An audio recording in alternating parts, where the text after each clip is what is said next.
Tole Dr. Jabesa loltu waraana bilisummaa Oromoo yaada naa kennuuf dhufu keessanii maqaa daawwattoota Oromiyaa Miidiyaa Neetwork galatoomaa isiniin jedha.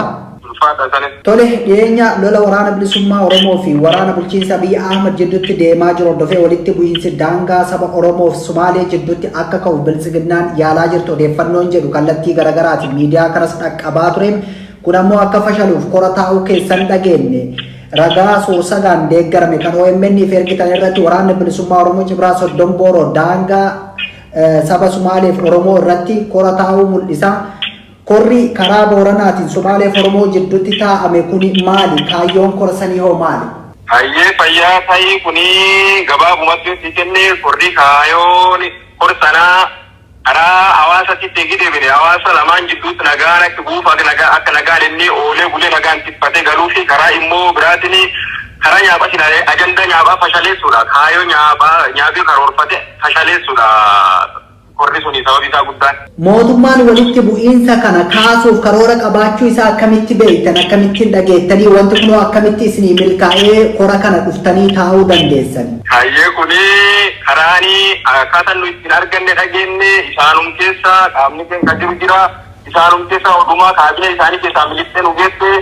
aanin immoo erga dhagaame hordofu eegalle hordofne jalbuune eega hordofneen booda hawaasa walitti innee koraa walitti dhufnee waan isaan ajandaa nyaabaa isaaniif isaan warra rukutuuf ka'anii jidduu dhaabbanne fashaleessin hawaasa irraa immoo kana arganne korre eessaa bahee ololli kun eessaa dhufee waan jedhu gaafachaa turre ololla akkamii dhageessamaa boolaa ta'u polis guutamaa polis kaasan gaafii jiru yoo gaafannu gaafiin kaate gaafii wanni ololli nuun bahee propagaandaa dharaa propagaandaa sun immoo akkuma kaleessa wal nyaachisaa bahee propagaandaa sunini booranni waraan bilisummaa Oromoo waliin ta'ee isaaniif duulee kun gaal qalatee loon qalatee isaaniif duulaa jira. Kanaaf baqaddaa ofirraa rukutaa waan jirutti nuun bahee qaamni akkamii irraa dhufe gaafii jiru yoo gaafannu hawaasni immoo gam Somaalee qaama mootummaa nageellee keessaa hin godin gujii bahaa keessaa qaama mootummaa irraa nu dhaqqabee akkaataa nu baqannee yookaan uummata kanaan waliin buuna kun kaleessa warra kunnuuf taasifamee waan jiru isaan irraa arganne immoo inni jalqabaa ka arganne qaamuu isaanii keessaa baatee nu dhaqqabde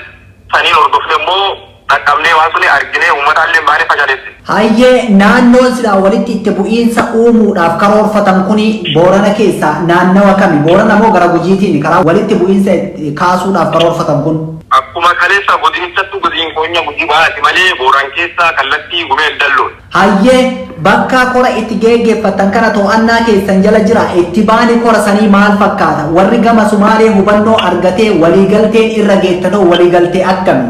Hayyee darsaa kunini walumaa galatti bakki nuti kun itti geggeeffannee bakka to'annoo fi dhuunfannaa waraana bilisummaa Oromoo jala jiru walumaa galatti aanaan suniyyuu to'annoo waraana bilisummaa Oromoo jala jiru immoo itti bahii korichaa wanni guddoon hawaasni kadee olola agarsiin jenne lolatti kan warra rukutaa ture walii bahee lubbuu walii balleessee natti walii cabsaa ture walii wal saamaa ture walirra wal miidhaa ture immoo itti bahii isaa guddaan akkuma manni akka kadee sun tolti kan wal rukutee waliin miilee fi dhaqqabnee jidduun nagaa guddaa bule nagaan sun immoo bu'aa guddaadha jennee yaadna. Karaa immoo hawaasaatiin hawaasni hubannoo inni argatee guddaadha karaa lattuuniyyuu akkuma kalee nuwaan kana har'a nu galtee akka duriillee nu hin galle waladhaa turre haasaatti immoo waan ta'aa jiru kana kaleessa ta'aa turellee qaama mootummaa irraa qaamummaanii nu Soomaalillee keessa dhalatee Oromoollee keessa Booran keessa dhalatee warri ittiin jira kamaachoo fi ittiin guddifa kamanaan jaarratu qaami sunini akkaataa kanaan ammallee waliin nu deebisa akka wal cabsuuf yaali taasisee waan jedhu hubannoo isaanii irraa arganne waan kan immoo lammeessa nutti hin deebitu isaanillee ulfaadhaa waan jedhu nagaa kan immoo lola ganaa hin jenne kan wal cabsaa turre immoo lola gan gafaa roon bahe immoo nu dhaqqabdanii nagaa jidduu kennaa buusuu keessanii fi waan jedhu irra galatti guddaa uummata biraa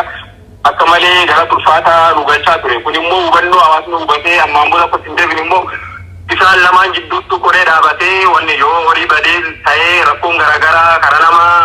caasaa isaaniitiin yohimii basaasotaatiin yoo kan mul'attaate akka osoo wanni tokko hin dhalanne walitti dhufe wal gaafate karaa nagaatiin aadaa qabuun fudhatu taasisnee turre kun immoo bu'aa fi uummanni waan guddoo hubachuu mul'isa.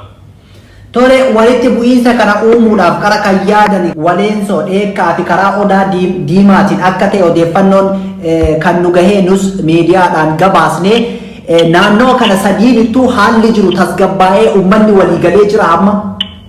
Akka jalqabaa akka dansaa waliigalee jira. Waliigaluu callaa miti koreen udhaaba waan jiru nu gaafate uummanni koree immoo isaan keessa hawaasa keessaa maqaa isaanii kaasuun barbaannu nagummaa isaaniitiif jecha hawaasa keessaa gamlachuun koree namaaf rafuusaa qabu dhaablee turre karoora kanaan alatti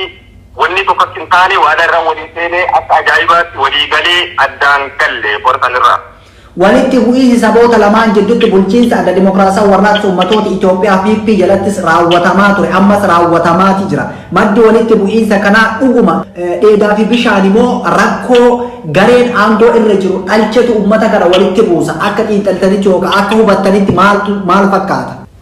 Kunini karaa hawaasa tittee deebinee hawaasni waan kan keessoo isaa duraan gadi beekaa hin turre wanni inni itti xiyyeeffatu guddaani marraa bishaaniin mul'ata gamdee dagama hawaasa tinjetti uummataati. Immoo wanni guddoon dubbiif jiraachuun isii ifaadha. Waan dhokata hin ta'in waan mul'atudha. Immoo wanni kunini karaa taasa mootummaatiin warra dhiigi namaatiin jiraachuu bare warra dhiigi namaatiin nyaatee buluu bareetti waan kana karaa mootummaatiin waan kan qindeessaa egaa qindeessu booda hawaasni waan kan hubannoo waan keessa hin qabneef hawaasa kan deebisee jibbuutti waa'ee marraa bishaanii fakkeessee waan kan fakkeessee itti gadhuufa hawaasni waan kan keessa bu'ee waan hin hubanneef salphaa wal'aadhaa ture. Immoo sababni guddaan hawaasni kun yeroo waltajjii irratti dubbatu iyyuu wanni nu as keessa alaabaa dhibbii laftara dhaabachuuf hin baandiraa dhibbii dhaabachuuf wal dhugaataa hin turre wanni guddoon nu alaabaan nu as keessaa qabnu marraa bishaanidha. Kanuma waliin qabna kan waaf jennee wal cabsaa turre immoo namni dhibbii nu jiraachuu jira nu jiraachaa ture waan hawaasa irraa argannee ture waraabbiin harkaa qabna. Ayyee ulfaadha ajandaa akkanaa kan mootummaan gadaa bulchiinsa isaa xumure baasu kaayyoon isaa maali? Hayyee inni guddaan kun akkuma kaleessa raawwatamaa ture akkuma kaleessa hojjetamaa ture kaayyoon ajandichaa mootummaan aangoo isaa ittiin turfachuu fi aangoo isaa dheereffachuuf kan dalagu yoo ta'u ammatti immoo karaa cufaaniyyuu kallattii waraana bilisummaa Oromootiin taanaan qaamota isaan jidduun nagaan qabameen bukkee seenanii laagar rakkatanii daddaaqumsi hamaa waan itti mul'ata jiruufi karaa kanaan immoo hawaasa eegee lubbusee gosti eegee walii kaatee walaatee uummanni wallaa eegee deebi'ee gosaan walii rukute immoo isaanii jidduutti afuutti fudhatanii irraade achiin deebi'anii of ijaaranii waan kan bu'aa akkasii ta'e barbaadaniif waan kan taasisuuf yaalii godhanisa. Hayyee waraanni bilisummaa Oromoo gara fuulduraatti rakkoo daangaa irratti garee aangoo barcuma siyaasaa harkaa qabuunis ta'e qaama biraatiin dhalatu ittisuu fi fashaleessuuf qophaa'ummaa akkamii qaba? Qophiin keessa maal fakkaata? Yeroo kamiyyuu hawaasni hordofne yeroo kamiyyuu bakkaa fi bilbilaanis taanaan telefoonas taananii qaamanis taanaan yeroo kamiyyuu dhaabbanne jala buunoo hordofuu qophiin keessa yeroo kamiyyuu akkuma nagaa barbaadu baanetti adda nagaatu waaraan lakkabatee bakkisaa deebi'utti hordoftiin kee qophiin kee akkuma kaleessa taate kaleeyyuu taala waan nu cimsuu fi waan nu jajjabeessu maal innaan kaleessa warra gan hin deemneni warra rukutaa ture uummanni kun inni arri moolol guddaa gan garaa dhufe osoo waliin rukutin iyyuu deebi'ee fashalaa isaa guddoo irraa gammade wanni kun fashalaa isaatu guddoo irraa gammade kanaaf akkasumas nullee gammachuu uummataa suni nagaa uummatitti gammachuun hordofne yeroo kamiyyuu qophiin jal'aabbanne fashaleessuu fi yeroo kamiyyuu jal'aabbanne hawaasni bir dhaabbanne gamlachuun yoo akka rakkoon tokkollee hin taane taasisuun qophiin kenna akka kaleellee caalaa bakka kalee jiru waan beennuu fi ardi immoo eessa akka jiru waan beennuuf iyyuu akka kaleeyyuu caal daran jabaannee akka nu hordofne nagaa deennaa nagaa hawaasa kennaa akka rakkoo tokkollee waan jalbuudhaaf nu hordofnu taasa immoo yeroo kamiyyuu qophiin kenna akka kaleessa caalatti ta'ee argama. Hayyee yeroo ammaa kana daangaalee Oromiyaa karaa Cinaaksan akkasuma aanaa Faantaalle gara Wallootiinis walitti bu'iinsi deemaa jira. Walitti bu'iinsa kana immoo mootummatu harka keessaa qaba jedhamee xiinxaltoota siyaasaatiinis dubbatama. Keessaayyuu ammoo sochii waraanni bilisummaa Oromoo erga kora geggeeffatee as adeemsaa jiru kana gufachiisuudhaaf ajandaa biraa uumuudhaaf geggeeffamaa jira jedhamee dubbatama. Kan akkamitti ilaaltu? Kun akkasuma mootummaan as keessaa qaban waan dhokaa kan ta'in waan mul'ataadha. Immoo akkuma kaleessa kanaan dura akkasuma harkitti dabalachuu harki keessaa qaba callaa miti waraan isaa itti ergee uummata waliin cabsaa ture waraanni uummata immoo isaa ejjeeta irraa hiikee waraqaa eenyummaa keessaa guura ture kun immoo waan kanaan dur soshaalii gubbaatti ifaan mul'ate deemaa ture immoo kun ammallee akkasuma kun mootummaan harka keessaa qaba waan qabatamaadha waan shakkii fi yookiin ololaa fi olol irratti ofuma qaballeessuuf namni godhu osoo hin ta'in waan dhaabbata qabatamaadha immoo haa ta'utti wanni isaa guddoon amma karaa sochii waraana bilisummaa Oromoo gufachiisuu fi yookaan yoo lolli karaa biraatiin Oromoo irratti daangaa irraan akka taate yeroo kanatti immoo waraana bilisummaa Oromoo qalbiin isaa hin hatama yookaan immoo gara sammuun isaa guutuun gara uummata isaa kan deebi'a waan jedhu yaadi qabatu gara hawaasa dhufaata hawaasa kanaa yaaddi qabani immoo yeroo hawaasni gara hawaasaa sammuun kenneef qalbiin kenna achi deebisaa ta'e isaan immoo inforfatan afur fudhatachuu callaa mitiyyuu waan hojjetan kamiyyuu itti milkaa'uu biyyaa carra akka yaadanitti carra argannaa waan jedhaniif kun immoo tasumallee waan ta'u miti akka yaadi isaaniiti malee. Adda Dimokiraasii warraaqsa uummattoota Itoophiyaa kan TPLF'n durfamaa ture yeroo Oromoon biyya keessatti qabsaa'aa ture san uummata Oromoo naannoo Sumaalee irraa buqqaase gara miiliyoona takka tuqaa lamaa olii gahu. Yeroo sanitti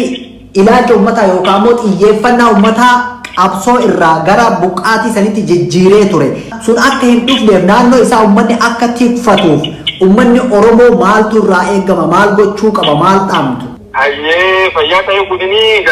waa'uma duraanillee mul'achaa ture waan ta'eef hawaasni keenya immoo akka rakkoon kalee talattee immoo qaamni tokkitti hin jiraachaa of jiraachisaa barsimaan gosaa turfachuuf hangoo siyaasiyaa turfachuuf godhaa turaa immoo dibeen argamneefi hundeeni waa'ee lola daangaa kunin qaama gara mootummaa ta'uusaa qaama barcuma siyaasaa hangoo barcuma siyaasaa irra qabu ta'uusaa uummati hubatee yeroo kamiyyuu immoo nagaa isaa tiffachuuf hawaasni immoo karaa wal-lolaa turaniin wal dhukaasaa turaniin sun immoo hawaasa aadaa qabu aadaa ittiin bulqabu akkasumas Oromoonis aadaa ittiin bulqabu waan ta'eef aadaa jirtuun jaarsi qabuun abbootii amantiitiin walli dhufee wal gaafatee rakkoo kamiyyuu karaa kamiyyuu kadhalatte taa'ee marraa bishaanis taanaan waan biraallee taananii salphaa furachuu waan danda'uuf aadaa qabuun haasochootii waan jiru qaba gara uummataati. Ulfaatu Dr. Jabeessa gama sochii waraanni bilisummaa Oromoo taasisaa jirutti dhufna. Naannoo keessa sochootan keessatti sochii waraanni bilisummaa Oromoo taasisaa jiru maal fakkaata? Ajaa'iba waraanni bilisummaa Oromoo sochiin isaa sochii duraa caalaa daran jabaatee kan itti fufeedha. Kun immoo bakka kalee kaaneef waan beelluufi bakka irra waan beelluufi kakala kaaneef irraa bakka baaneen kanirraa hagam immoo injifannoofi bilisummaa waaraa barbaanne sun yookiin nagaa waaraa barbaanne sun argamsiisuufi agamitti sochiin keenyini sadarkaa kalee irraa akkamiin caalee argamaa waan jedhudha. Haala bareedaadhaan socho'u jirra. Injifannoo boonsaa galmeessaa yeroo kamiyyuu caalayyuu injifannooni faabrikaa taanee sochoonii injifannoo boonsaa galmeessaa ammallee barbaadaa jirra. Erga kora geggeeffattanii duula maqaa gameessota qabsoo Oromoo kaleessaatiin moggaafattaniin booda sochiin taasisaa jirtan maal fakkaata? Aanota hedduu akka bilisa baastanii to'annaa keessan jala jiru odeeffannoo garagaraatti ibsa garagaraa wayita kennamu ni argina. Kanaan wal qabatee cibra soddon booros ta'e cibraaleen biroo akka naannoo keessa socho'aa jirtan keessatti aanaa meeqa to'annaa keessan jala oolchitan? Ayyee fayyaa ta'e kunini karaa haala sochii kennaa irratti yeroo kamiyyuu caalayyuu jalbuunee hordofnee yeroo ajandaa haaraa baafatee socho'u karoora haaraa baafatee socho'u karoora isaa fashaleessuun karoora akka ammaa kuro naannoo yookiin uummata waliin buutuuf inni qindeesse akkasii kanfaa jalbuunee hordofnee jalaa fashaleessuun injifannoolee sila argamu mali karaa lolaa keessaa kan cufa jalbuunee rukunnee ajandaa isaa guutuu jalaa fashaleessaa jirra. Immoo karaa naannoo dhuunfanneesini aanaaleen guutumaa guutuu dhuunfannoo waraana bilisummaa Oromoo jedhu maaliif eegi jennee bakki waraanni bilisummaa Oromoo dhuunfate qaama calla keessaa callaa miti caasa isaa caccabsee balleessuun dhuunfannoo guddaadha. Caasaan kun immoo guutuun barbadaa'ee seenanii gabaas guutuudhaan hin jirrefi aanaaleen lamini guutumaa guutuu fannoo waraana bilisummaa Oromoo jala jira. Aanaan sun aanaa kamiif kami? Magaalli aanaa gumii dallootiif aanaa liibani aanaa lamaaniyyuu dhuunfatame jira. Aanaan kun inni guutumaa guutuutti dhiibame caasaan isaa caccabee badee jira. Immoo gandooti akka ganda malkaa gubaa solootii ganda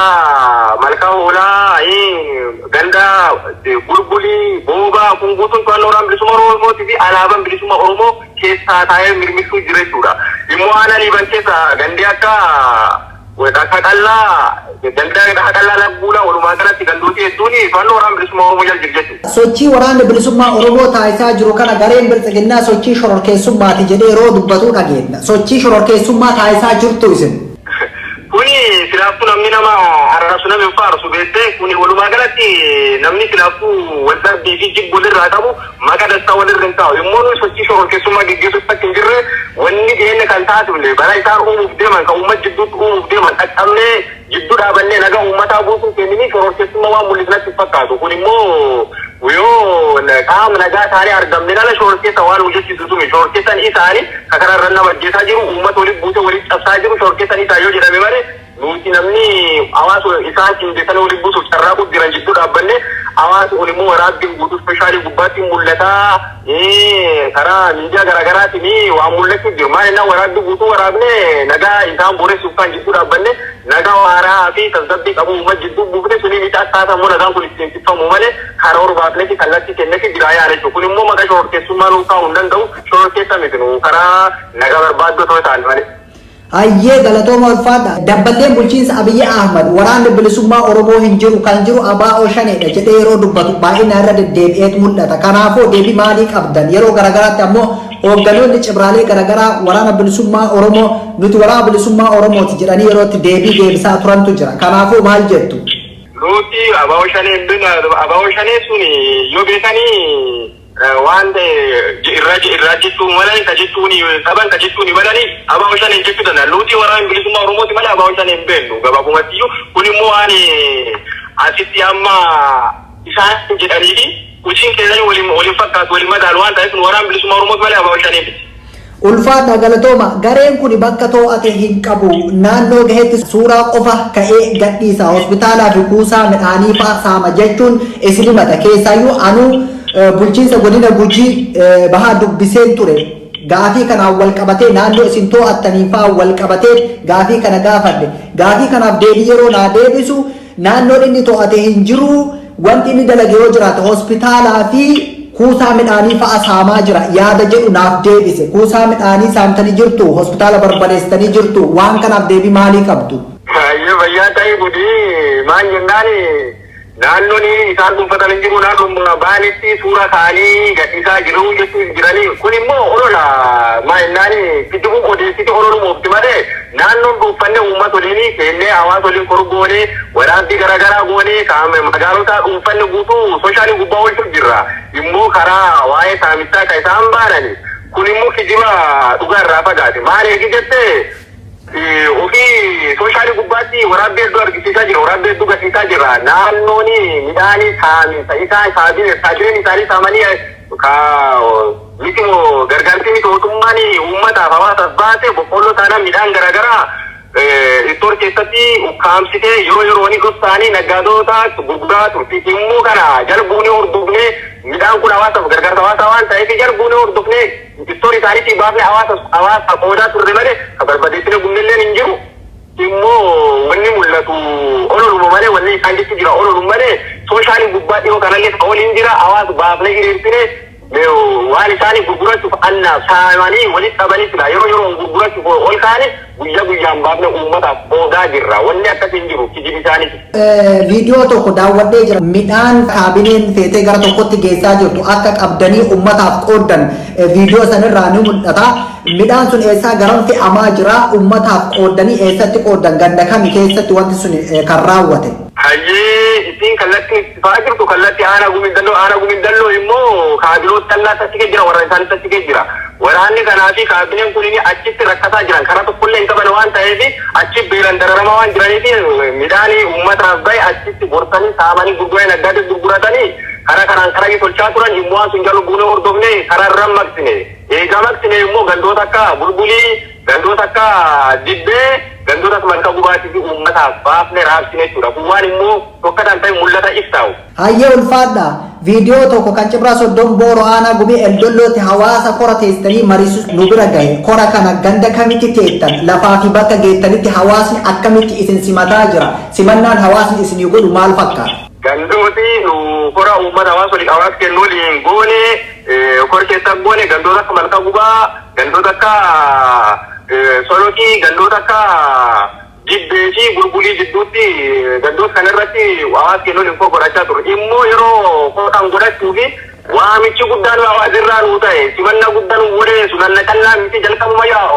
haasaa fi kor kanatti inni ta'uu fi hawaasitti matu yaamichi nuu godhee itti dhufne haal ajaa'ibaatiin nuti matee simannaa kanaan immoo deebinee qorree hin jiru waliin seennee mari'annee gargar xumurachaa ture ammas akkasumaan itti jirra. Dhaamsa yoo qabaattan carraa isiniif laata uummata Oromootiif wanti dhaamtan yoo jiraate. Ayyee fayyaa ta'e jiraati. Kuni waan akka malee dansaati immoo uummanni Oromoo kallattii jirtu karaa daangaa garaagaraatiin mootummaan kun harkaa of qabee maal innaan daddaaqee lellee waan jiruuf amma karaa hawaasaa ollaatiin waliin nam buutee ofii isaatti qorfachuu waan fedhuuf uummanni keenya karaa jiru akka danda'ametti bakka waraanni bilisummaa Oromoo jiru bakka waraanni bilisummaa Oromoo jiru yeroo kamiyyuu nagaa waan ta'eef karaa waraana bilisummaa Oromootiin dhaabbatee hawaasa ollaa waliin akka walitti buune taa'ee mootummaa kanaaf walitti bu'ee akka mootummaa kana hafuur hin kennineefi itti muddine waan jiruuf hawaasi keenya yeroo kamiyyuu nagaa isaatti uffatee yeroo kamiyyuu biyyollaa waliin naga isaati waliin oolee bulee waliin siffachuu qabaa waan rakkoo ta'e kamiyyuu walitti dhufee aadaa qabuuni waliin sirreeffachuu qabaa jedhee aadaa karaa immoo qeerroo bilisummaa Oromoo Oromootiin qeerroo bilisummaa Oromoo kaleessa ofii jaartee qeerroo bilisummaa Oromoo hagaraa osoo hin ta'in katabaaf dhaabbatte deebitee ofii jaartee bakka halee deebitee akkasiin jajjabaatee itti fuftuu qeerroo bilisummaa Oromootiin dhaama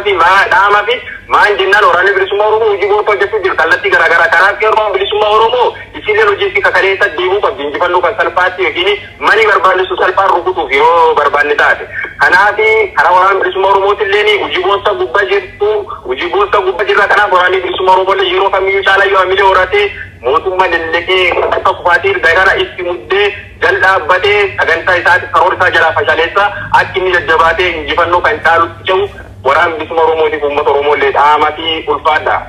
Ayyee Dr. Jabeessaa Adnaan ulfaadhaa galatooma yaada naa kennitaniif gara fuulduraattis deebinee waan barbaachisuun isin hubannaa ulfaadhaa galatooma. Ayyee sariif galatooma ulfaadhaa. Kanaaf yeroo kamiyyuu sanillee sagalee uummataa isaa uummata jalbaa injifannoolee fi rakkoolee hawaasa jiru jalbaa hordofaa gurra uummataatiin gaa sagalee uummataa kun taa'aa jirtanis taa'aa akkasumas itti fufaa jajjabaadhaa ulfaadhaa hojii milikaa kaayyooma.